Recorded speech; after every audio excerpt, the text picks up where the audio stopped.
یا عبادی الذین آمنوا ان ارضی واسعۃ، ترغیب ہجرت، ترغیب ہجرت، ہجرت کی ترغیب ہے۔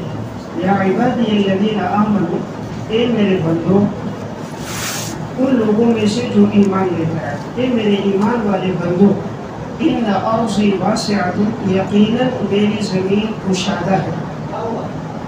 اے میرے بندو ان لوگوں میں سے جو ایمان لے کر آئے، ان ارضی واسعۃ، یقیناً میری زمین کشادہ ہے، فإیایا فاعبدون، بس تم میری ہی عبادت کرو، بس تم میری ہی عبادت کرو۔ اس آیت میں اللہ رب العزت نے ہجرت کی ترغیب دی ہے۔ مسلمان ابتدا میں مکہ میں تھے، مکہ میں ظلم و ستم، تکالیف اور مصائب زیادہ تھی، تو اللہ رب العزت کی طرف سے امر آیا کہ تم ہجرت کرو مدینہ کی طرف، اور یہاں آیت میں فرمایا گیا اللہ کی زمین بڑی کشادہ ہے، یعنی زمین تنگ نہیں ہے کہ تم مکہ میں رہ رہے ہو پریشانی میں ہو، جہاں کہیں جاؤ گے سب اللہ کی زمین ہے، یہاں اگر تمہارے لیے عبادت کرنا توحید پہ قائم رہنا مشکل ہے، تم یہاں سے ہجرت کرو۔ تو پھر صحابہ کرام مکہ سے ہجرت کر کے مدینہ آئے۔ تو اس آیت میں یہ فرمایا یا عبادی الذین، اے میرے بندو ان لوگوں میں سے جو ایمان لے کر آئے، یقیناً میری زمین بڑی کشادہ ہے، بس تم لوگ میری ہی عبادت کرو۔ یا یہ مفعول بھی مقدم ہے، مفعول بھی مقدم ہے فاعبدون کے لیے، تو حصر کا معنی ہے میری ہی عبادت کرو، یعنی اللہ کے ساتھ غیر اللہ کی عبادت جائز نہیں۔ مفعول بھی کے تقدیم حصر کے لیے ہے، جیسے ایاک نعبد و ایاک نستعین، کہ یا اللہ ہم تیری ہی عبادت کرتے ہیں اور تجھ ہی سے مدد طلب کرتے ہیں۔ فاعبدونی میں نون کے نیچے جو کسرہ ہے یہ اصل میں ہے فاعبدونی، تو یہ نون وقایہ ہے، یا متکلم حذف ہو گئی، تو نون پر یہ جو کسرہ ہے یہ حذف یا پر دلالت کے لیے، یہ حذف یا پر دلالت کرنے کے لیے کسرہ باقی ہے کہ تم میری ہی عبادت کرو۔ کل نفس ذائقۃ الموت، شبہ اول کا ازالہ، شبہ اول کا ازالہ، ہر نفس موت کا ذائقہ چکھنے والا ہے۔ ثم الینا ترجعون، اور پھر تمہیں ہماری طرف لوٹایا جائے گا۔ اب یہاں شبہ یہ تھا کہ بھئی ہم ہجرت کر کے جا رہے تو ہمیں تو اپنے دوستوں سے رشتہ داروں سے جدا ہو رہے، پہلے مکہ میں سب آباد تھے، وہی رشتہ دار تھے، عزیز و اقارب تھے، دوست تھے، تو اب سب کو چھوڑ کر ہم مدینہ جا رہے ہیں، تو یہ بات بڑی پریشانی والی تھی۔ اللہ رب العزت نے فرمایا موت بھی تو آنی ہے، اور موت میں بھی تو جدائی ہو جاتی ہے، انسان سب اپنے رشتہ دار دوست احباب کو چھوڑ دیتا ہے، تو آج اگر تم ہجرت اللہ کے لیے کر کے اپنے دوست احباب کو چھوڑ رہے ہو تو یہ اللہ کے ہاں زیادہ محبوب اور پسندیدہ ہے۔ کیوں پسندیدہ ہے؟ کہ موت تو ویسے بھی آئے گی، تمہیں جدا کر دے گی، آج تم اللہ کے لیے جدا ہوئے، تو یہ شبہ کا ازالہ ہوا۔ شبہ کیا تھا؟ کہ ہم اپنے دوست احباب رشتہ داروں کو چھوڑ رہے ہیں، تو اللہ تعالیٰ نے فرمایا موت کے ساتھ بھی تو تمہیں چھوڑنا پڑے گا، تو آج تم اللہ کے لیے چھوڑ کے جا رہے ہو، اس میں تمہاری فضیلت زیادہ ہے۔ تو کل نفس ذائقۃ الموت، ہر نفس میں موت کا ذائقہ چکھنا ہے، اور پھر ہماری طرف تمہیں لوٹایا جائے گا، صیغہ مجہول ہے، ہماری طرف تمہیں لوٹایا جائے گا۔ لوٹایا جائے گا نیچے لکھے ہم تمہیں بدلہ دیں گے۔ جب اللہ کی طرف انسان لوٹ کر جائے گا تو نیک اعمال ہے تو اللہ ان کا بدلہ دے گا، اور اگر زندگی میں گناہ ہے تو اللہ ان کی سزا دے گا۔ والذین آمنوا وعملوا الصالحات، بشارت، اور جو لوگ ایمان لے کر آئے اور نیک اعمال کیے، لنبوئنہم من الجنہ، ہم ضرور بے ضرور جگہ دیں گے، ٹھکانہ دیں گے انہیں جنت میں، ہم جگہ دیں گے انہیں جنت میں، غرفاً، اور ہم دیں گے بالا خانے، غرفاً بالا خانے، خوبصورت بڑے کمرے، تجری من تحتہا الانہار، کہ جن کے نیچے نہریں بہہ رہی ہوں گی، خالدین فیہا، اور وہ رہیں گے اس میں ہمیشہ۔ نعم اجر العاملین، یہ بہترین ہے اجر عمل کرنے والوں کے لیے، یہ عمل کرنے والوں کے لیے بہترین اجر ہے۔ دیکھیں اس آیت میں فرمایا کہ جب تم اللہ کے لیے ہجرت کرو گے تو بشارت کیا ہے؟ خوشخبری۔ بشارت یہ ہے کہ اللہ تعالیٰ ایمان والوں کو اور نیک اعمال کرنے والوں کو جنت میں ٹھکانہ دے گا، بالا خانے دے گا، غرفاً بالا خانے، خوبصورت کمرے، اللہ خوبصورت کمرے دے گا۔ کہ تم نے اللہ کے لیے اپنے وطن کو چھوڑا، دوست احباب اور جگہ کو چھوڑ کر گئے، اللہ اس کے بدلے اس سے بہترین جگہ تمہیں جنت میں دے گا، اور یہ جنت کا جو ٹھکانہ ہوگا یہ ایسا کہ اس کے نیچے نہریں بہہ رہی ہوں گی۔ یہ جو جملہ آتا ہے نا، نہریں بہہ رہی ہوں گی، اس کا مطلب نہروں میں پانی بہہ رہا ہوگا، نہر نہیں بہتی بلکہ پانی بہتا ہے، تو اس کو بولتے ہیں ذکر الظرف و ارادت المظروف، ذکر الظرف و ارادت المظروف۔ ظرف کا ذکر ہوا ہے لیکن مراد اس سے مظروف ہے۔ ظرف کیا ہے؟ پیمانہ، جیسے کولر ایک برتن ہے، ظرف ہے، اس کے اندر پانی مظروف ہے، تو ذکر نہر کا ہے، مراد نہر میں پانی ہے۔ اب نہر کا ذکر کیوں ہوا؟ یہ مبالغے کے لیے، مبالغہ یعنی اتنا پانی بہے گا نہر میں ایسی خوبصورتی کے ساتھ، ایسا لگے گا نہر بہہ رہی ہے، پانی کی اتنی کثرت ہوگی ایسا لگے گا نہر بہہ رہی ہے، حالانکہ وہ پانی بہہ رہا ہوگا۔ اس کو بولتے ہیں مجاز مرسل۔ مجاز مرسل کا مطلب ہوتا ہے کہ اس کے مختلف علاقے ہیں، ان علاقوں میں سے یا بلاغت میں پڑھو گے، ایک علاقہ ہوتا ہے مظروف کا ذکر کیا جائے، مراد ظرف لیا جائے۔ اب یہ نہایت خوبصورت منظر ہے کہ بہترین باغات ہیں اور ان باغات کے آگے نہریں جاری ہیں، تو اگر خوبصورت نہر باغات کے آگے جاری ہو تو یہ بہترین منظر ہوتا ہے۔ اب یہ منظر ہے خوبصورت ہو، اللہ ٹھکانے دے گا۔ اب دل میں خیال آیا کہ بھئی وہ خوبصورت جگہ تو ہوگی لیکن ہو سکتا ہے تھوڑی دیر کے بعد ہمیں نکال دے۔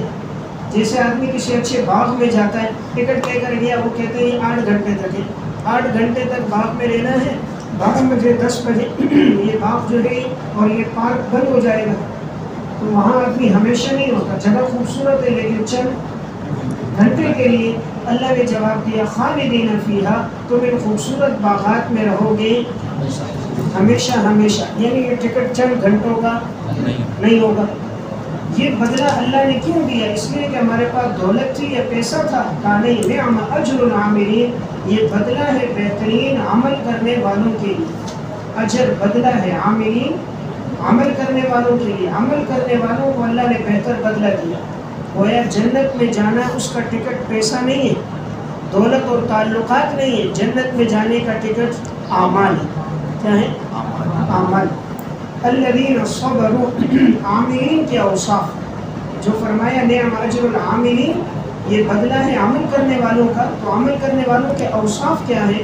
وہ عاملین کے اوصاف، الذین صبروا، پہلا وصف یہ وہ لوگ ہیں جو صبر کرنے والے ہیں، وعلی ربہم یتوکلون، نمبر 2 اپنے رب ہی پر بھروسہ کرنے والے، اپنے رب ہی پر بھروسہ کرنے والے۔ تو کتنے اوصاف ہیں؟ 2۔ صبر کرنے والے مصائب پر، مصائب پر صبر کرتے ہیں کہ دنیا میں جو ان پر مصیبتیں ابھی مکہ میں آ رہی ہیں، آزمائشیں اور حالات آ رہے ہیں، صبر کر رہے ہیں اور اللہ پر بھروسہ کرتے ہیں۔ مطلب کہ مکہ سے ہم مدینہ جائیں گے تو بظاہر اب جگہ نہیں ہے اور وہاں ٹھکانہ نہیں، اور جو دنیا پیسہ مکانات تھے وہ مکہ میں رہ گئے، اب ان کا بھروسہ اللہ پر ہے، جو اللہ ہمیں یہاں رزق دے رہا تھا وہ اللہ انشاءاللہ مدینہ میں بھی رزق دے گا، تو یہ اللہ پر بھروسہ ہے۔ تو ان کے 2 اوصاف ہیں، نمبر 1 آزمائشوں پر صبر، نمبر 2 اللہ رب العزت پر توکل، اللہ پر توکل۔ وَكَأَيٍّ مِّن دَابَّةٍ، شعبہ ثانی کا ازالہ، دوسرے شعبے کا، شعبہ ثانی کا ازالہ۔ اب دوسرا شعبہ یہ تھا کہ ہجرت کریں گے تو رزق کہاں سے کھائیں گے، یعنی کھائیں گے پیئیں گے کہاں سے؟ مثلا مکہ میں زمینیں ہیں، کھیتی باڑی ہے، مکانات ہیں، جگہیں ہیں، آج کے الفاظ میں دکانیں ہیں، تو جب ہم مدینہ جائیں گے تو کھائیں گے کہاں سے؟ وہاں تو نہ ہماری زمینیں ہیں نہ ہمارا کاروبار ہے۔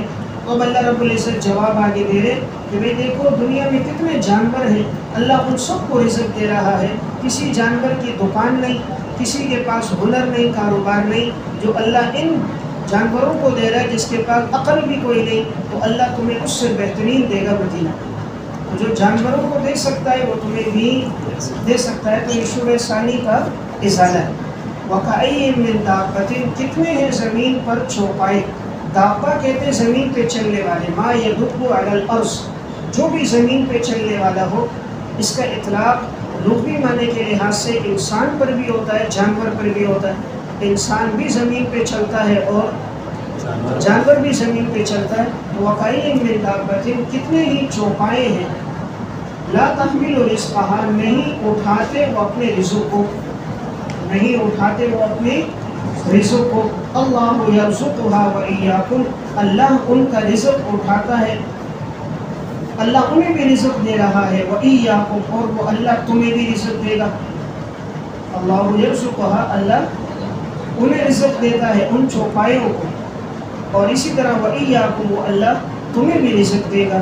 وہو السمیع العلیم، وہ اللہ سننے والا ہے اور جاننے والا ہے. دیکھیں شبے کا ازالہ یہ ہوا، سوال یہ ہوا کہ زمین پہ تو بہت سارے چوپائے ہم ان کو دے رہے ہیں، جب سب چوپایوں کو ہم رزق دے رہے ہیں، حالانکہ ہر ایک اپنا رزق نہیں اٹھایا، ہر ایک کی کوئی دکان ہنر نہیں ہے، لیکن ہم ان کو بھی رزق دے رہے ہیں، تو اے انسان ہم تمہیں بھی رزق دے رہے ہیں. آگے کہا سمیع، اللہ تمہاری پکار سن رہا، تو اللہ سے مانگو. تمہاری نظر مخلوق پہ نہیں ہونی چاہیے، اسباب پہ نہیں ہونی چاہیے کہ گاڑی دکان زمین سے رزق ملے گا. اللہ کو پکارو، اللہ سمیع ہے، تمہاری پکار کو سننے والا ہے. علیم ہے، تمہاری ضرورت کو جاننے والا ہے. علیم، تمہاری ضرورت کو جاننے والا ہے. جو تمہاری ضرورت ہے اللہ اس کو پورا کرے گا. وَلَئِن سَأَلْتَهُم مَّنْ خَلَقَ السَّمَاوَاتِ وَالْأَرْضَ، دلیل عقلی اعترافی نمبر 2، دلیل عقلی اعترافی نمبر 2. یہ دوسری دلیل ہے اس بات پر کہ زمین اور آسمان کا جو خالق ہے وہ اللہ ہے. جب تم مانتے ہو اللہ کو، مشرکین سے کہا جا رہا ہے، مشرک بھی کہتے ہیں زمین آسمان کو اللہ نے پیدا کیا. جب اللہ نے پیدا کیا تو پھر تم توحید کیوں نہیں مانتے؟ مشرکین مکہ یہ مانتے تھے کہ زمین آسمان کو، سورج چاند ستاروں کو اللہ نے پیدا کیا، لیکن صرف اللہ کی عبادت نہیں کرتے تھے، غیر اللہ کی بھی کرتے تھے. توحید نہیں مانتے تھے، تخلیق مانتے تھے، اللہ کی تخلیق کو مانتے تھے، اللہ کو رب العالمین مانتے تھے، خالق مانتے تھے، لیکن توحید نہیں تھی، موحد نہیں تھا. معلوم ہوا اصل اختلاف مشرکین کے ساتھ کس میں تھا؟ توحید میں تھا. اسی لیے قرآن کا حکم ہے الہکم الہ واحد، معبود ایک اللہ ہے. اللہ لا الہ الا هو الحی القیوم، وہ معبود ذات صرف ایک اللہ ہے. تو اختلاف توحید میں ہے. یہاں بھی یہ فرمایا جا رہا ہے وَلَئِن سَأَلْتَهُمْ، اگر آپ سوال کرو ان سے، من خلق السماوات والارض، کس نے پیدا کیا آسمانوں کو اور زمین کو، وسخر الشمس والقمر، کس نے تابع کر دیا سورج کو اور چاند کو، کس نے تابع تا الف با عین تابع کا معنی ہوتا ہے کس نے ہمارے لیے مسخر کر دیا. لَيَقُولُنَّ اللَّهُ، تو ضرور بے ضرور یہ کہیں گے اللہ نے، یہ بھی مانیں گے اللہ نے کیا. فَأَنَّا يُؤْفَكُونَ، پس کہاں تم پھیرے جا رہے ہو، کہاں تم پھیرے جاتے ہو، پلٹ کر جاتے ہو، کہاں تم پلٹ کر جا رہے ہو، کہاں پھیرے جا رہے ہو، کہاں لوٹ رہے ہو. یعنی جب اتنی بات مانتے ہو زمین آسمان کو اللہ نے بنایا، سورج چاند ستاروں کا خالق اللہ ہے، تو پھر آگے اللہ کی توحید کیوں نہیں مانتے، کیوں تم لوگ پلٹ جاتے ہو اپنی بات سے. اللہ یبسط الرزق لمن یشاء، دلیل عقلی نمبر 3. تیسری دلیل ہے اللہ وہ ہے یبسط الرزق، جو رزق کو کشادہ کرتا ہے، لمن یشاء من عبادہ، جس کے لیے چاہتا ہے اپنے بندوں میں سے، وَيَقْدِرُ لَهُ، اور جس کے لیے چاہتا ہے رزق کو تنگ کرتا ہے. یقدر تنگ کرتا ہے، جس کے لیے چاہے کشادہ کرے، جس کے لیے چاہے تنگ کرے. ان اللہ بکل شیء علیم، یقیناً اللہ ہر چیز کا جاننے والا ہے. اللہ تعالیٰ ہر چیز کا جاننے والا ہے. یعنی رزق تمہارا کم نہیں ہوگا کہ تم یہ سمجھ لو ہجرت کر کے ہم گئے تو ہم کہاں سے کھائیں گے، رزق کہاں سے ہوگا. تو کہا اللہ کی مرضی ہے، اللہ رزق کو شادہ کرتا ہے. یہ زمین اور یہ دکان اور یہ تمہاری جائیداد یہ تمہیں رزق نہیں دے گی، رزق تمہیں اللہ دے گا. وَلَئِن سَأَلْتَهُم مَّن نَزَّلَ مِنَ السَّمَاءِ، دلیل عقلی نمبر 4.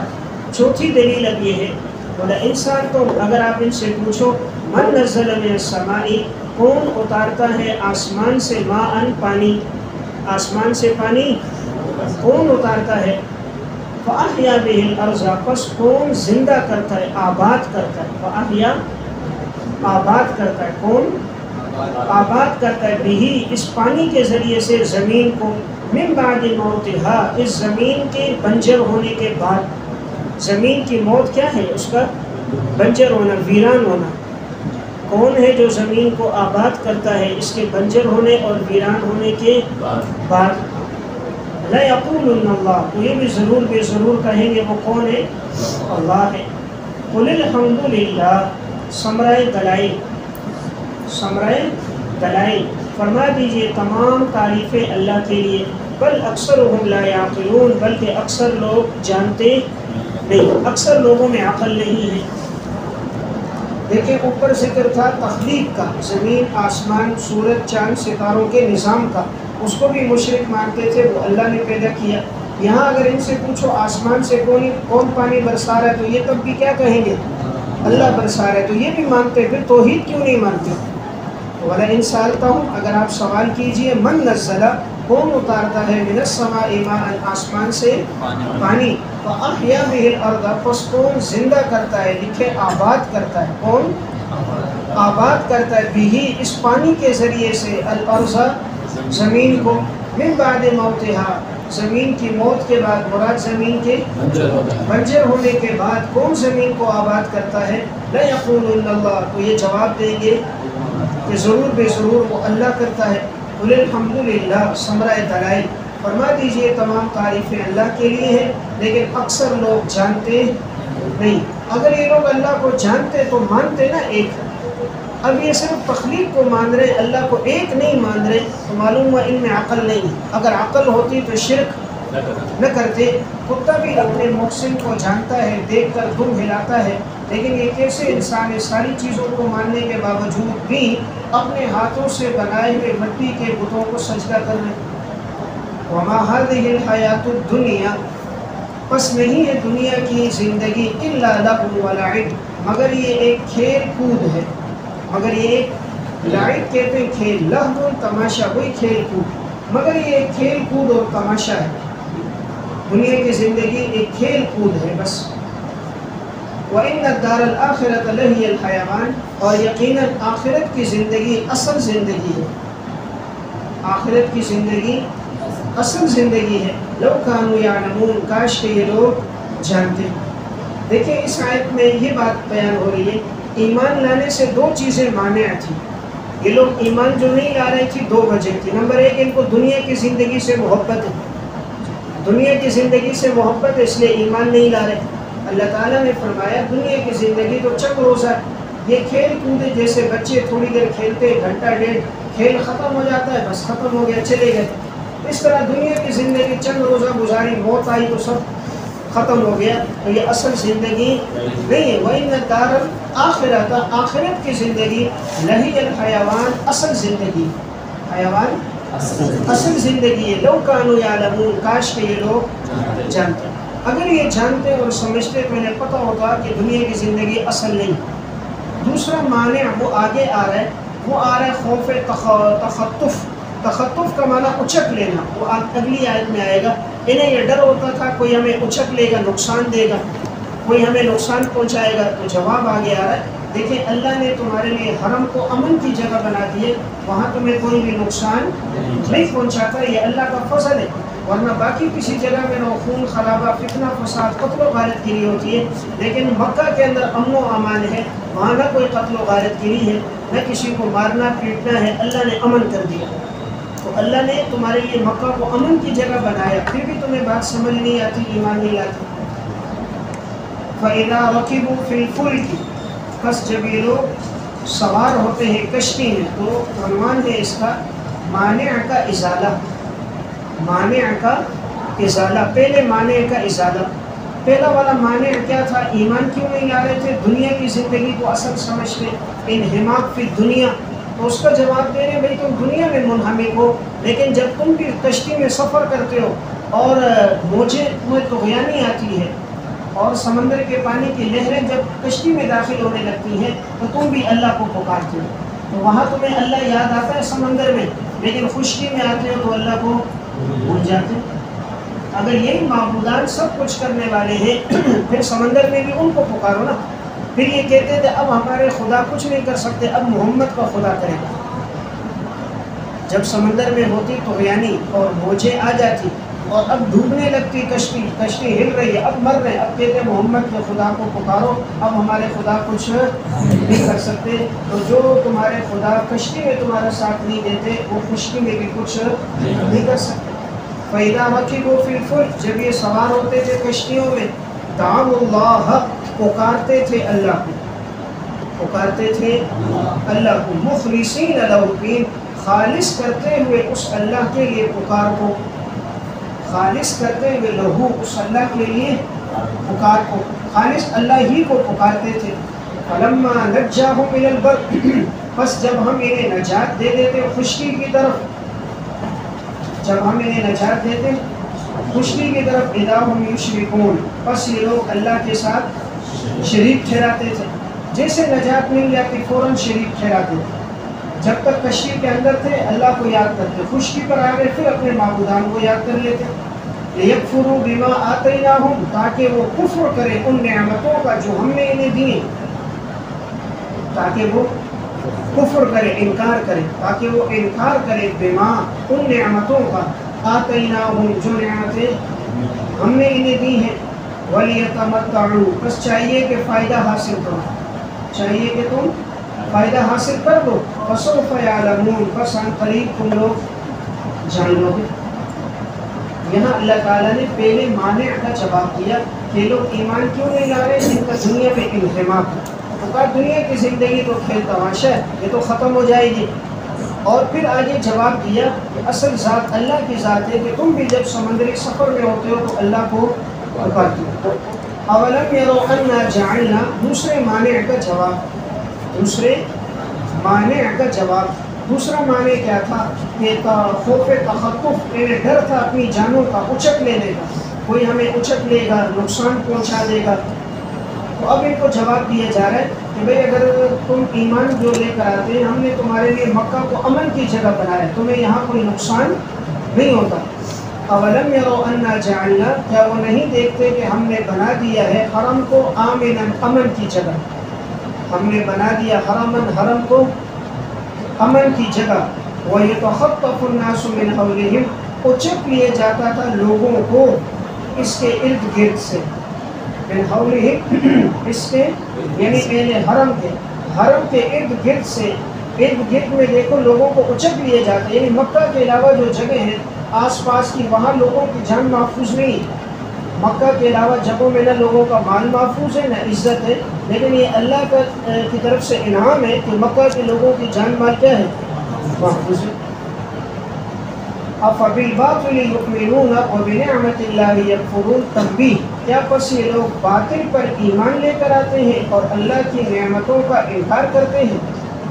کیا یہ باطل پر ایمان لے کر آتے ہیں؟ باطل وہی یعنی شرک، معبودان باطلہ، یہ بت، ان بتوں پر اور معبودان پر کیا یہ لوگ ایمان لے کر آتے ہیں اور اللہ کی نعمتوں کا انکار کرتے ہیں؟ تو بہرحال یہاں دوسرے معنی کا ازالہ ہو گیا کہ انہیں خوف تخطف تھا، تو جواب دے دیا گیا کہ دیکھو اللہ نے مکہ کو امن کی جگہ بنایا، اس کے ارد گرد کی جگہوں میں امن نہیں ہے لیکن مکہ میں امن ہے۔ اسی طرح جو ہجرت کر کے جائیں گے اللہ تعالیٰ وہاں بھی ان کے لیے جگہ کو امن کی جگہ بنا دے گا، جیسے اللہ نے مکہ کو امن کی جگہ بنایا۔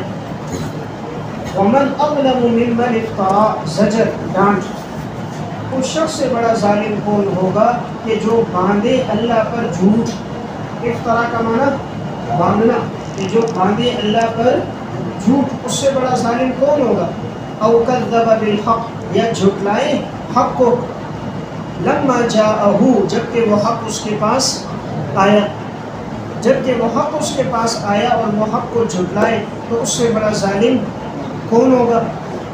ومن اظلم، اس شخص سے بڑا ظالم کون ہوگا کہ جو جھوٹ باندھے اللہ پر۔ افطرا کا معنی باندھنا، افطرا باندھنا، کہ جو باندھے علی اللہ کذبا، اللہ پر جھوٹ، اس سے بڑا ظالم کون ہے؟ او کذب بالحق، یا وہ جھٹلائے حق کو، جو جھٹلائے، لما جاءہ، جبکہ وہ حق اس کے پاس آیا، الیس فی جہنم مثوی للکافرین، کیا نہیں ہے جہنم ٹھکانہ کافروں کے لیے؟ کیا نہیں ہے جہنم ٹھکانہ کافروں کے لیے؟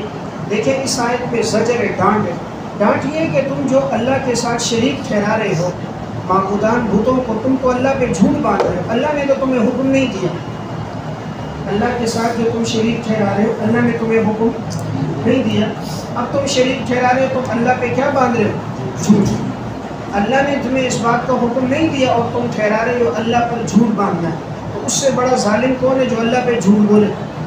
اللہ نے تمہیں توحید کا حکم دیا، وہ نہیں مانتے، اور اللہ پہ جھوٹ باندھتے ہو، کہتے نہیں ہمیں حکم یہ کہ تم معبودان کو پکارو، تو تم اللہ پہ جھوٹ بول رہے ہو۔ او کذب بالحق، یا تم جھٹلا رہے ہو کس کو؟ حق کو۔ حق کیا ہے؟ حق آپ صلی اللہ علیہ وسلم کی رسالت اور قرآن۔ حق کیا ہے؟ رسالت اور قرآن۔ کہ حضور کو پیغمبر نہیں مانتے، یہ حق کو جھٹلانا ہے۔ قرآن کریم پر ایمان نہیں لاتے، یہ حق کو جھٹلانا ہے۔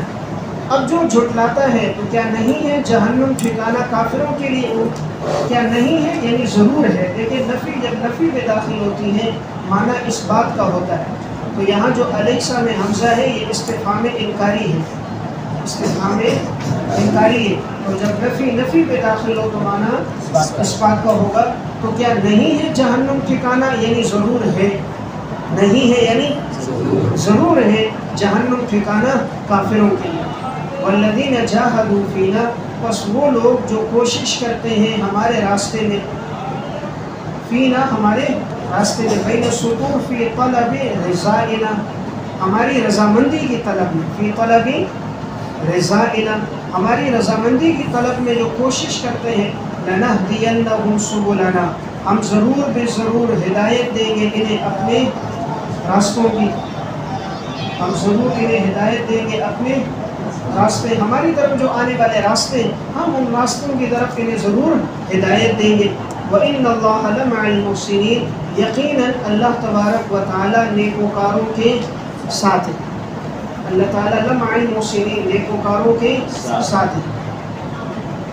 نیکوکاروں کے ساتھ ہے مطلب یعنی جو اللہ کی طرف آنے والے لوگ ہوتے ہیں، اللہ انہیں اپنے راستے کی طرف ہدایت دے دیتا ہے، اور اللہ اسے نیک لوگوں کو پھر بدلہ دیتا ہے۔ یہاں جو لفظ جاہدو ہے، اکثر مفسرین کے ہاں یہ جہاد کے معنی میں نہیں ہے، جہاد کے احکامات اس ٹائم نہیں آئے تھے، بعد میں آئے ہیں، اس لیے یہاں پر جاہدو بمعنی کوشش کرنا، جہاد کا بھی لغوی معنی ہوتا ہے کوشش کرنا، یہاں اکثر مفسرین نے کوشش کے معنی میں اس کو لیا ہے، بعض نے جہاد کے معنی میں بھی لیا ہے کہ جو جہاد کریں گے ہمارے راستے میں تو ہم ان کو راہوں کی طرف رہنمائی کریں گے۔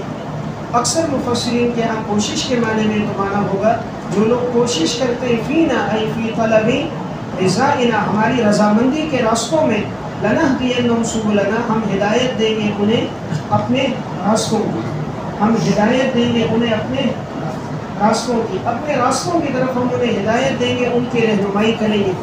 اور یقیناً اللہ تعالیٰ لمع المحسنین نیکوکاروں کے ساتھ، یعنی اللہ کی معیت اور مدد کس کے ساتھ ہے؟ نیک لوگوں کے ساتھ ہے، کافر کے ساتھ اللہ کی مدد نہیں۔